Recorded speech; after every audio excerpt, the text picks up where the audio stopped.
Hi friends, நல்ல தோசைக்கு இட்லிக்கு நல்ல டேஸ்ட்டான ஒரு கார சட்னி தான் பார்க்க போகிறோம். வாங்க ஃப்ரெண்ட்ஸ், எப்படி செய்யுதுன்னு பார்க்கலாம். ஒரு வானல் வச்சுடுங்க. அதில் கொஞ்சம் எண்ணெய் ஊற்றிங்க.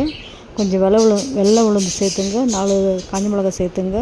கட் பண்ணி வச்ச வெங்காயம் சேர்த்துங்க. அப்புறம் 2 தக்காளி கட் பண்ணது சேர்த்துங்க.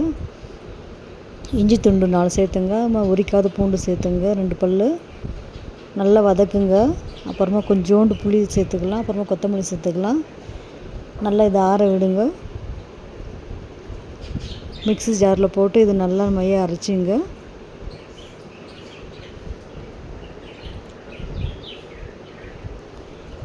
பாருங்கள், நல்லா அரைச்சி நல்லா வந்திருக்கு பாருங்கள். அப்புறமா அதே வானலில் வச்சுட்டு கடுகு சேர்த்துங்க. சின்ன பாசம் கறிவேப்பிலை சேர்த்துங்க. நம்ம அரைச்சி வச்சு விழுதுல சேர்த்துக்கலாம். சேர்த்துட்டு தேவையான உப்பு போட்டுங்க. இதுமாதிரி வீட்டில் அரைச்சி பார்த்துட்டு கமெண்டில் சொல்லுங்கள். பாய் நண்பர்களே. மை சேனல் சப்போர்ட் பண்ணுங்கள் ப்ளீஸ்.